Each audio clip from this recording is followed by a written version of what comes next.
জন্য আমরা সকলেই অন্তরের অন্তঃস্থল থেকে শুকরিয়া জ্ঞাপন করি, সকলেই বলি আলহামদুলিল্লাহ।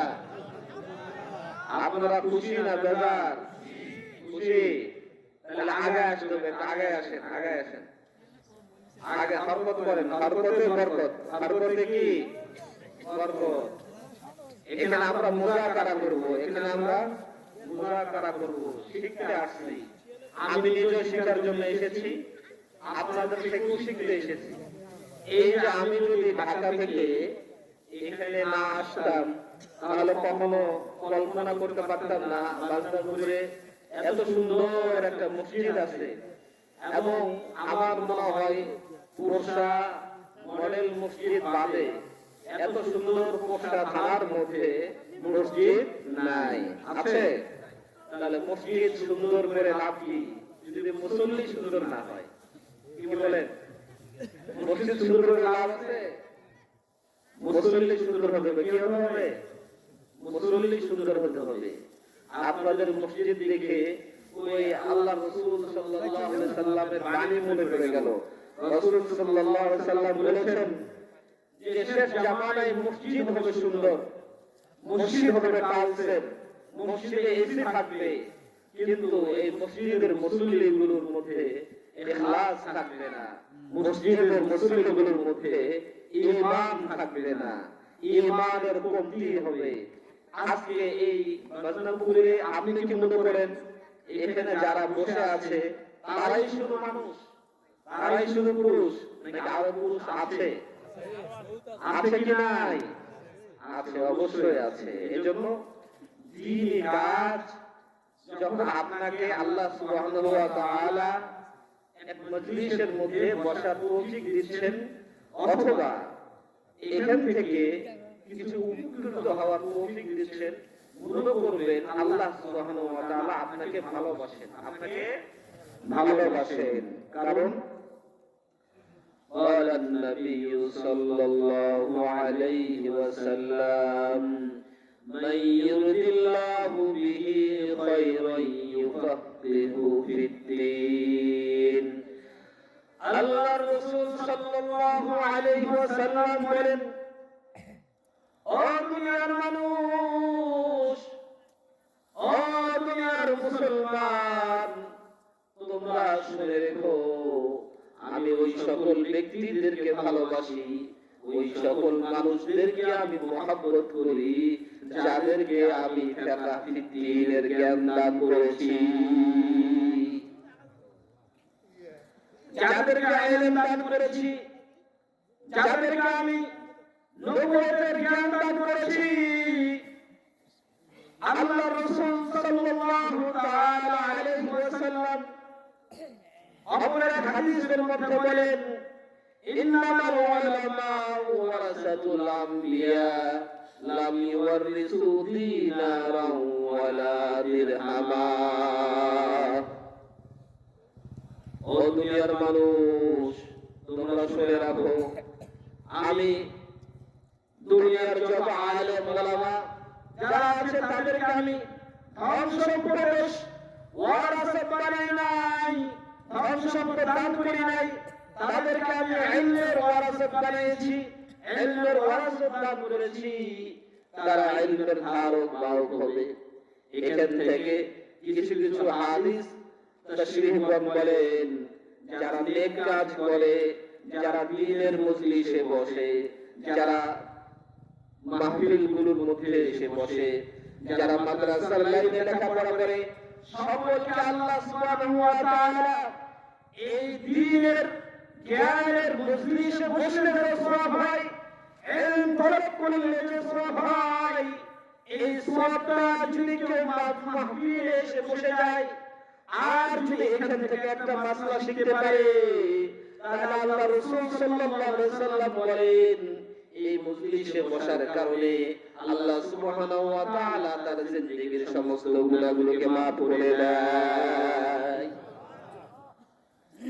তাহলে আপনারা যে মসজিদে এসে বসলেন, আপনাদের নিজ শক্তিতে এসে বসেছেন নাকি আল্লাহ সুবহানাহু ওয়া তাআলা বসেছেন?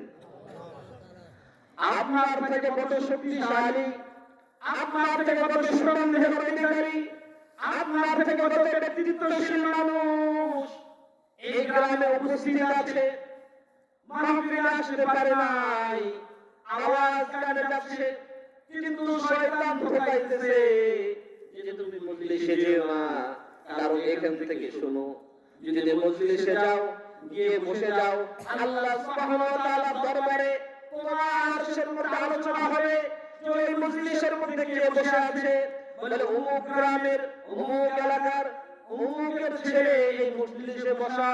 আল্লাহ সুবহানাহু ওয়া তাআলা বলে ওই ব্যক্তিরা কি আমার জান্নাত দেখেছে কি জাহান্নাম দেখেছে? বলে আল্লাহ তাআলা তারা তোমার জাহান্নামও দেখে নাই, তারা তোমার জান্নাতও দেখে নাই। আল্লাহ সুবহানাহু ওয়া তাআলা ফেরেশতাদেরকে বললেন, ও ফেরেশতারা, আমি যখন মানুষ বানানোর চিন্তা করেছিলাম, আমি যখন মানুষ বানিয়েছিলাম, ইন্নী জাইলুন ফিল আরদি খলিফা, আমি যখন আমার প্রতিনিধিত্ব বানাতে চেয়েছিলাম, তখন তোমরা আমাকে বলেছিলে যে আল্লাহ মানুষ বানানোর দরকার নাই, তারা দুনিয়াতে গিয়ে মারামারি করবে, রাহাজানি করবে, কাটাকাটি করবে, চুরি করবে, বাটপারি করবে, কত কিছু করবে, নিষেধ করেছিলে। কিন্তু আমি আল্লাহ সুবহানাহু ওয়া তাআলা বলেছিলাম, ইন্নী আ'লামু মা লা তা'লামুন, আমি আল্লাহ সুবহানাহু ওয়া তাআলা যা জানি তোমরা তা জানো না। দেখো আমার ওই বান্দারা কোরআনের জ্ঞান নাই, আমার ওই বান্দারা জাহান্নাম দেখে নাই, আমার ওই বান্দারা জান্নাত দেখে নাই, আমার ওই বান্দারা কোনো কিছুই দেখে নাই, না দেখার পরও তারা আমাকে বিশ্বাস করে, না দেখার পরও তারা আমার জাহান্নামকে বিশ্বাস করে, না দেখার পরও আমার জান্নাতকে তারা বিশ্বাস করে। শুনে রাখো, আমি ওই মজলিসের মধ্যে যারা বসে আছে, যারা দ্বীনের বিরুদ্ধে কথা শুনছে, আমি সকলকে তাদেরকে মাফ করে দিয়ে তাদের ঠিকানাটা জান্নাতুল ফেরদাউসে করে দিলাম।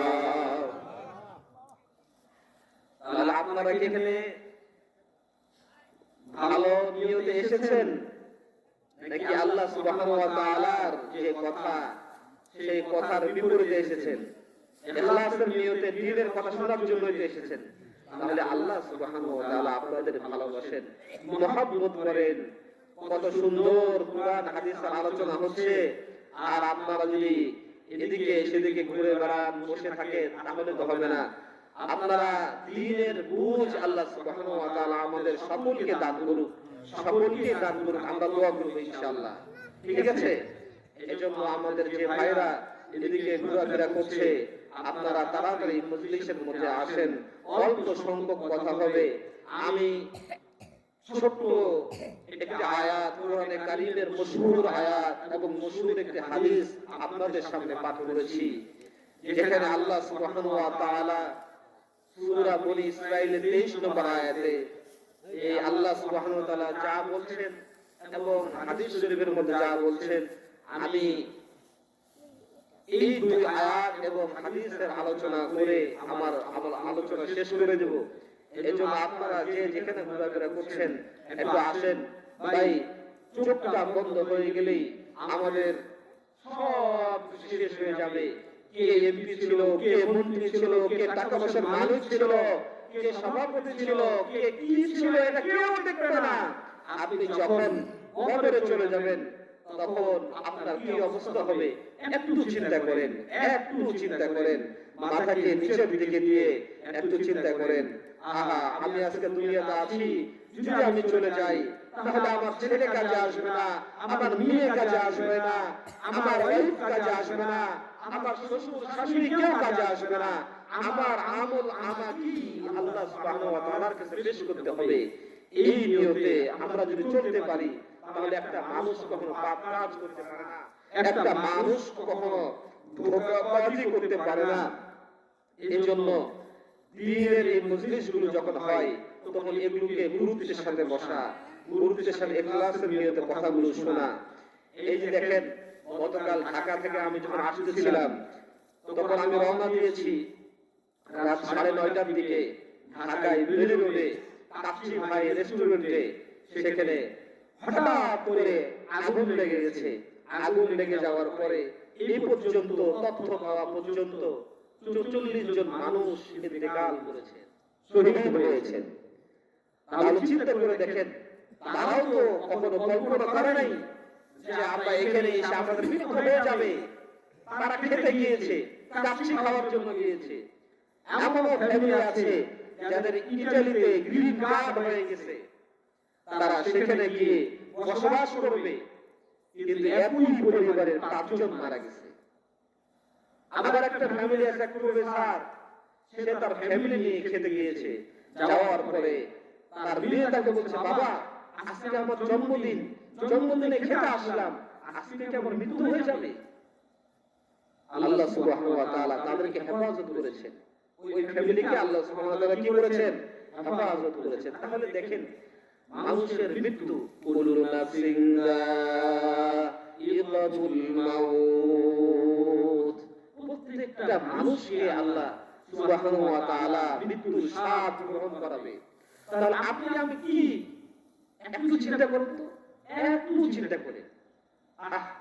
আল্লাহ সুবহানাহু ওয়া তাআলা আপনাকে যে নিয়ামতগুলো দান করেছেন, কিডনি কত বড় নিয়ামত, চোখ কত বড় নিয়ামত, মেধা কত বড় নিয়ামত, জিহ্বা কত বড় নিয়ামত, আপনার শরীরের গঠন প্রকৃতিগুলো কত নিয়ামত, এটা যদি আপনি চিন্তা করতেন তাহলে আপনি রাতে ঘুমাইতে পারতেন না। একটা মানুষ এই শ্বাস প্রশ্বাস যে গ্রহণ করে, মেডিকেল সায়েন্স বলতেছে, কোন মানুষ যদি তাকে একদিনে শ্বাস প্রশ্বাস গ্রহণ করতে হতো, তাহলে দিনে তাকে 5 থেকে 6 লাখ টাকার এই শ্বাস গ্রহণ করতে হতো। কি লাগতো? তাহলে আপনি আমি যে বেঁচে আছি, আল্লাহ তাআলা দয়ায় বেঁচে আছি না? তাহলে আপনি আমি কি করে পাপ কাজ করতে পারি? আমরা যখন শীতের রাতে ল্যাব মুড়ি দিয়ে, কম্বল মুড়ি দিয়ে, মোবাইলটা ভিতরে নিয়ে, বা আমরা ঘরের মধ্যে যখন খারাপ সিনেমা দেখি, খারাপ কিছু দেখি, তখন ওই রব আপনাকে শ্বাস দান করেন, তখন ওই রব আপনাকে শ্বাস প্রশ্বাস দান করেন, অক্সিজেন দান করেন। উনি যদি চাইতেন তাহলে উনি আপনাকে শ্বাস বন্ধ করে দিয়ে, নিঃশ্বাস বন্ধ করে দিয়ে, অক্সিজেন বন্ধ করে দিয়ে বন্ধ করতে পারতেন কিনা বলেন? পারতেন? যে গতকাল যারা ইন্তেকাল করেছেন, শহীদ হয়েছেন আমার ভাইয়েরা, তারা ম্যাক্সিমাম মানুষ ভয় এবং শ্বাস বন্ধ হয়ে যাওয়ার কারণে, অক্সিজেন বন্ধ হয়ে যাওয়ার কারণে, ধোঁয়ার কারণে তারা ইন্তেকাল করেছে, মারা গেছে।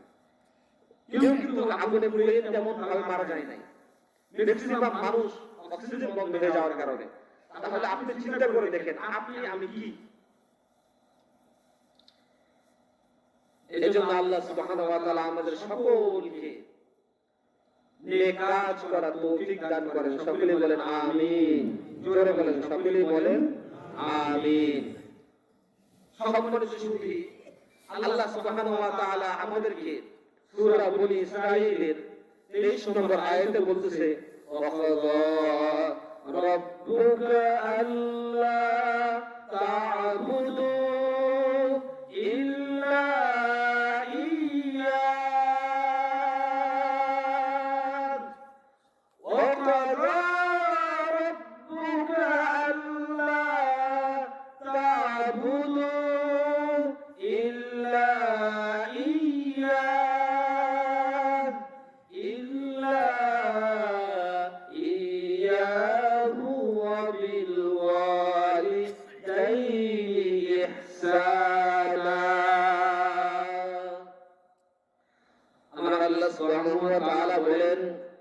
আমি রব আদেশ করছি, আমি রব সিদ্ধান্ত দিয়েছি যে বান্দা আমার ইবাদত করবে, আমার বন্দেগী করবে, আমার বন্দেগীর সাথে বান্দা কাউরি শিরক করবে না।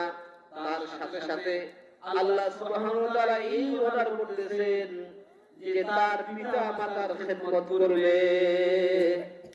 এই আয়াতের মধ্যে আল্লাহ সুবহানাহু ওয়া তাআলা বলতেছেন যে মানুষ আমার ইবাদত করবে, আমার ইবাদত করবে, খেদমত করবে কার? পিতা মাতার। খেদমত করবে কার? পিতা মাতার।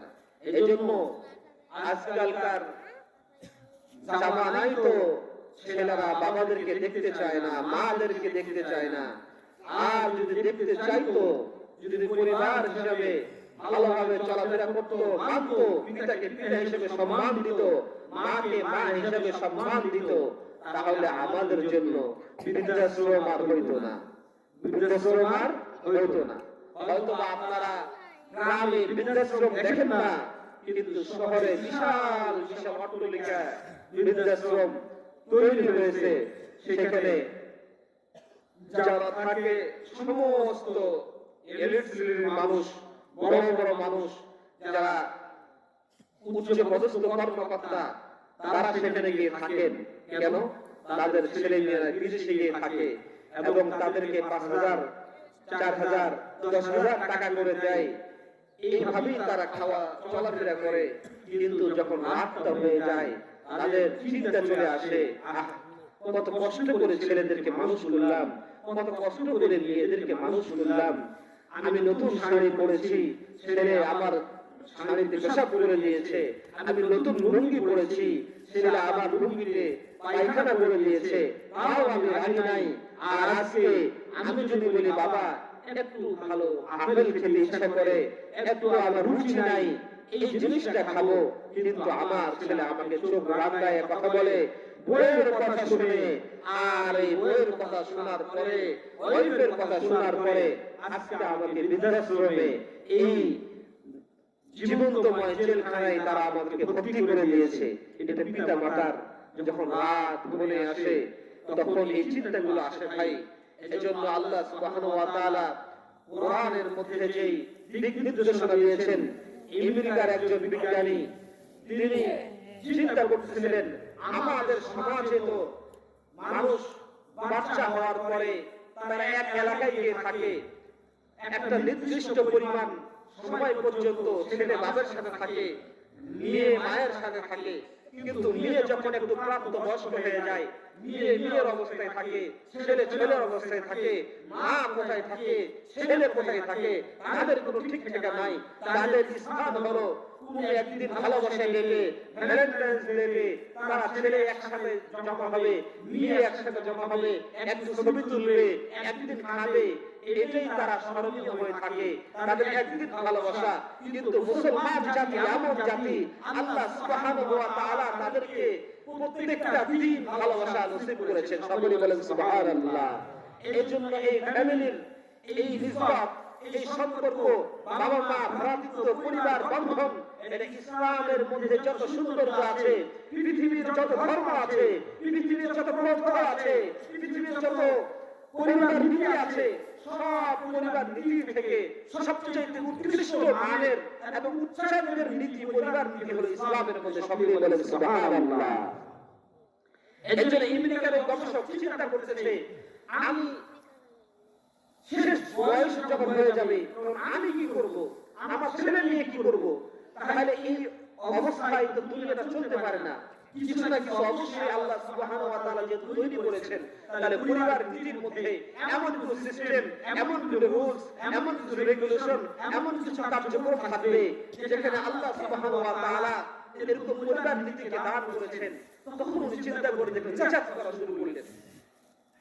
রিসার্চ করা শুরু করতে করতে করতে প্রত্যেক ধর্ম পর্যন্ত রিসার্চ করতেছেন। এক পর্যায়ে আমাদের মহাগ্রন্থ আল কুরআনুল কারীম হাত দিয়েছেন। হাত দেওয়ার পর রিসার্চ করতে শুরু করেছেন। রিসার্চের এক পর্যায়ে এসে এই সূরা বনি ইসরাঈলের 23 নম্বর আয়াত যখন পড়ে, ওয়াকাযা রাব্বুকা আল্লা তা'বুদু ইল্লা ইয়্যাহু ওয়া বিল ওয়ালিদাইনি ইহসানা,